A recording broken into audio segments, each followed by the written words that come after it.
that got paid on Sunday to my shock prior to the 4:25 p.m. kickoff in now Huntington Bank Field between the Dallas Cowboys and the Cleveland Browns. Dak Prescott got paid. Josh, we talked about this all offseason. I kept saying I don't think it was going to happen. And I was right until Sunday morning at about 11 a.m. Eastern time. And Jerry Jones decided to make Dak Prescott even more money than what Deshaun Watson got in his contract in Cleveland. Yes, by I think it was literally $1 million. Um, but you know, I am equally, if not more, surprised than you. I thought Dak was gonna. Um, I thought Dak was gonna go the entire season without a contract, kind of be on like this prove it kind of grind, if you will, and then be able to say to the Cowboys, "See, I am worth this new contract." Or he can say to the other 30, to the 31 other teams, like, "Hey, clearly Dallas doesn't want me. I'm available." Like, I thought that's how he was going to go about it, but no. So the only contract left is Micah Parsons. So we had this conversation in probably late June, early July about Trevor Lawrence. We had the same conversation right before we went on our couple week hiatus at the end of July about Jordan Love, Tua Tagovailoa. Dak Prescott to me is in that same component, which is he's a B to B plus quarterback who, with great talent around him and great coaching, on some weeks can look like an A minus to an A quarterback. But can Dak Prescott lead you to the promised land? And we talked about it, right? Trevor Lawrence got his deal. Jordan Love got his deal. Tua Tagovailoa got his deal. Dak was going to get more money per year than those guys. And we know the end of our salary cap is going to keep going up and up and up. And we know that obviously right now 60 million seems like a lot in 2 3 years. It probably won't look like that much again if they do what Andrew Berry and Co. in Cleveland have done with Watson's contract and manipulated the cap and put it mostly into a signing bonus. Um, my big thing here for Dallas is sort of the same thing with CeeDee Lamb. You knew you wanted to get this done. It's why you did not spend any money during the offseason besides Ezekiel Elliott and Eric Kendricks. Why wait this long? I guess it's a marketing ploy, first day of the new year. Hey, we got Dak signed. They had to cross some T's and dot some I's. He just signed it that Sunday morning. But for the life of me, I don't understand why you're waiting this long because you're only hurting yourself by paying him more money. And if your whole investment is CeeDee Lamb, Dak Prescott, we assume Micah Parsons, but if you pay Micah what we think Mike is probably going to get, you're not going to be able to put a team around these guys. Yeah. Um, and all we heard, what was the catchphrase we kept hearing all offseason from the Dallas Cowboys? It was 2 words. Do you remember? Oh, I remember it vividly. All in. Yes. And we all kept trying to figure out what all in meant. Did Jerry Jones mean all in on free agency? Did he mean all in on the draft? What did he mean? The way I interpreted that phrase was like, I'm not giving anybody a contract extension. I'm putting all my poker chips in the middle and I'm going all in. It's boom or bust for this team this season. But he seems to have gone back on that. So is Micah going to get his contract at some point this season? I don't know. I don't suspect that they would do it during the season. It's very rare for a guy to get a contract extension in the middle of a season. We shall see. I mean, Dallas looked pretty good against the Browns on Sunday. I don't want to say they looked great, because Deshaun Watson looked absolutely atrocious against the Cowboys. And I'll give credit to the Dallas defense, but at the same time, it's not like the Cowboys were doing anything special on defense. You know, Deshaun Watson and the offense as a whole just looked rattled. I don't know why. Because the defense for the most part did their job. The defense for the most part did their job. The problem was they kept having to go out on the field because the offense would go 3 and out, 3 and out, 3 and out, 3 and out, 3 and out, 3 and out. Like, it felt like every time the offense would go out there, it's like, okay, they're just going to go 3 and out. I'll talk about the game a little more in depth in a couple of seconds when we get there. I'll just say this. Remember last year, Cowboys started off really hot, beat the brakes off the Giants week 1. Week 2, I believe they took about Zach Wilson and the New York Jets. And then what happened week 3? They lost to the Arizona Cardinals. So, yeah, and they have the New Orleans Saints this week, and then they host the Baltimore Ravens. All right, let's talk about your guy, Jordan Love. Obviously, what a weird game that was Friday night in Brazil. What is it with every big game the Eagles play? The turf is absolute trash. I don't have the answer for that. They're playing on a soccer field out there in Brazil. Very entertaining game, back and forth. Obviously, Green Bay's got a chance to win the game. Jordan Love goes for a Hail Mary. He is right next to Jalen Carter, who is on the ground. Jalen Carter does not dive for his knee. He simply grabbed his knee, though, which was a dirty play. That was a football play. You don't get to talk anymore. Football play. You don't get to talk anymore, sir. That was a football play. That was a football play. That was a football play. That was a football play. We could do this for 7 hours. That was a football play. He is on the ground. He is not diving at him. He is grabbing at his leg to bring him to the ground. Jordan Love was still in the pocket. That was not at all a dirty play. You've never played football in your life, so you don't know what a dirty play is. That was not a dirty play. Dirty play. Talk to any NFL player. They'll tell you that was not a dirty play. Explain what was so dirty about it then, Josh. Dude, he literally grabs a hold of his leg. And yes, to bring him to the ground. And unfortunately, in his grasp, Jordan Love's knee pops. That's light. That's football. To me, that's a dirty play. How is it dirty? It's not like he is intentionally diving at his leg. He is grabbing. There is a difference. I know he wasn't dive bombing because that would have been a penalty. I get that. But from my perspective, the way he grabbed his leg, it seemed like he was trying to injure him. He was trying to get him on the ground.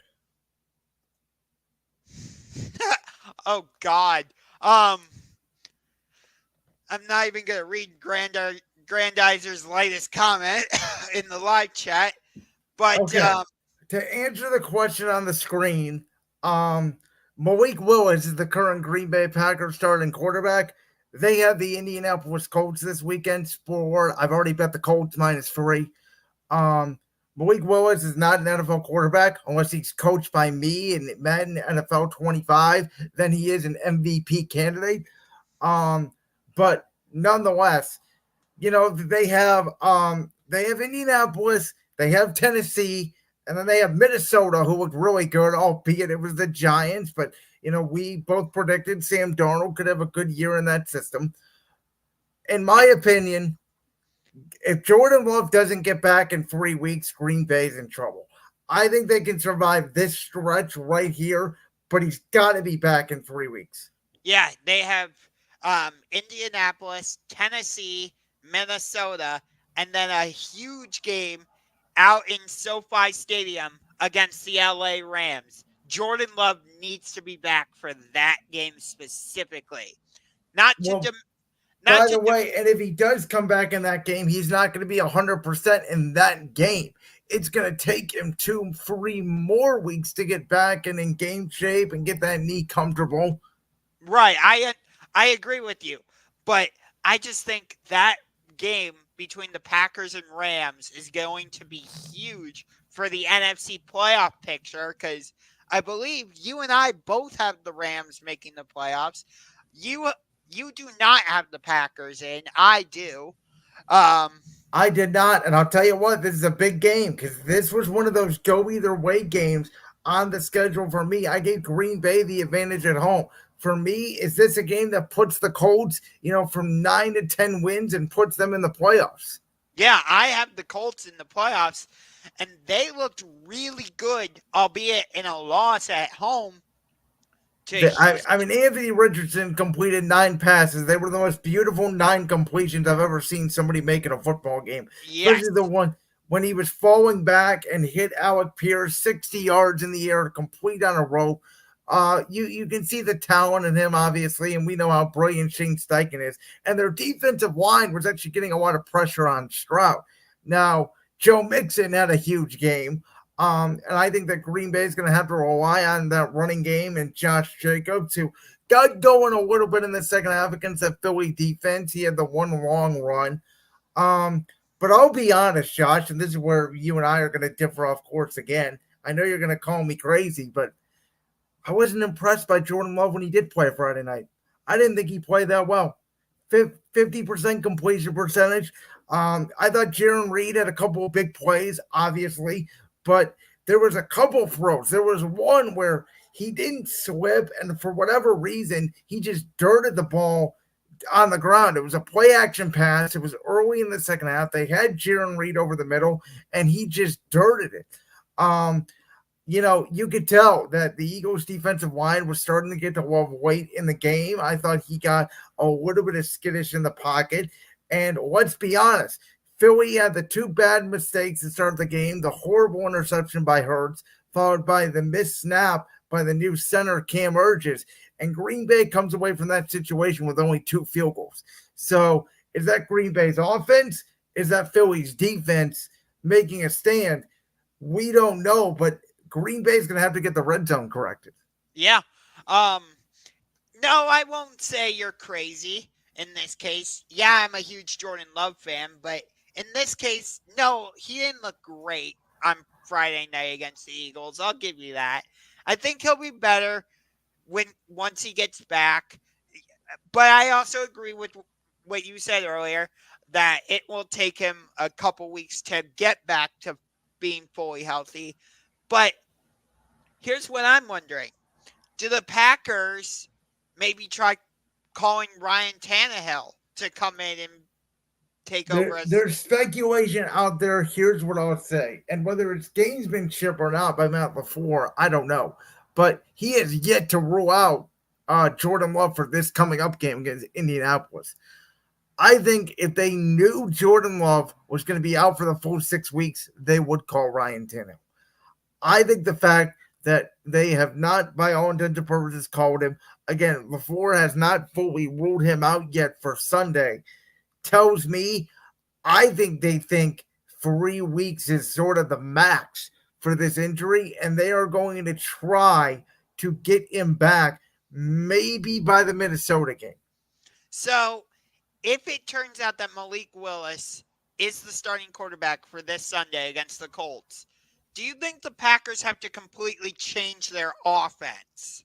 Well, Malik Willis has started 3 games in his NFL career and has yet to throw for 100 yards. I think that answers your question. Fair enough. Because, you got talented wide receivers at the skill position. That's group. what you say. The only one I saw on Friday night who showed up was Jaron Reed. Did any of those tight ends play? I didn't see him. Watson made one nice catch. He had another touchdown opportunity. He slipped in the back of the end zone. I didn't even see Romeo Dobbs out there. I think he was playing against ghosts because he didn't even exist. Okay. That's how they played on Friday against the Eagles. How did they play at the end of down the stretch at the end of last season, I though. keep telling you, that was last year. That's not this year. The NFL is not linear. Okay, fair. But you still have to take that into account. Well, do I? Because I watched the Green Bay team, who again, yes, they looked good in spurts offensively, but they looked part, especially in that second quarter through the end of the third quarter, they looked like the Green Bay from the first half of last year. And not only that, let me add this on the Green Bay defense side of the ball, because this is something nobody talked about. I don't know if you want to say give credit to Philly's offense or discount Green Bay's defense, but the Eagles had the ball at the start of the fourth quarter with 8 minutes to go in that game. The Green Bay Packers did not get the ball back until 27 seconds left in that game. And the only reason why they got the ball back is because Jalen Hurts and Cam Burgess had another missed snap on the brotherly shove. If they do not get a missed handle on that snap, Philadelphia runs the clock out. Now, Green Bay also does cover in that scenario, but Philly would run the clock out, and Green Bay would have went 8 straight minutes without getting the ball back, and Jordan Love would have never gotten hurt. I mean, it's all a bunch of shoulda, woulda, coulda in that Well, situation. my point is, Green Bay's defense was out there for 8 straight minutes, and they could not stop the run. That is not a week one, we'll fix it. That is a concern. I do agree with you on that. Yes, I'm high on the Packers, but I'm also going to be realistic. I'm not going to be like the Packers were perfect on Friday. Listen, all I'm saying is some people picked this team to go to the Super Bowl. Yeah, I'm not going that far. I didn't see it. You were higher on Green Bay last year than I was. I was really high on them. If you remember, in January, I picked them to at least cover against Dallas. I said, I don't think they're going to win, but I said if there's going to be one upset this weekend, it's going to be Green Bay. And then when they did it, I gave them a great chance to beat San Francisco, and they had them until Jordan Love threw the game away. Right. But we're going to find out now what type of coach Matt LaFleur is. But let me give credit to your Philadelphia Eagles for the way they played in the game on Friday. Because they came out and just said, we're going to run the ball right down your throats, and you're not going to be able to stop us. They just kept running it over and over and over again with Saquon Barkley. I know you guys got Devontae and A.J. Brown involved. Don't get me wrong. Like, your passing game was still there. But just from watching that game, it's clear to me, and correct me if I'm wrong because you're more of an Eagles fan than I am, but from my perspective, it looks like the Eagles want to be a run-first team this season. I don't think it's run-first. I think it's going to be 50-50. I think it's what this situation called for was we're going to rely on our offensive line and just bully. Now, for the record, I thought Jalen Hurts made 3 bad decisions. One of them should have been a pick 6. 2 of them were picks. So if you go back and watch the second interception, the one Jair picked off in the end zone, A.J. Brown was actually open. He slips on the turf. If you watch the All-22, wasn't as bad as it looked on TV. But again, I thought Jalen was at least a little more comfortable offensively. I loved the more motion with Kellen Moore.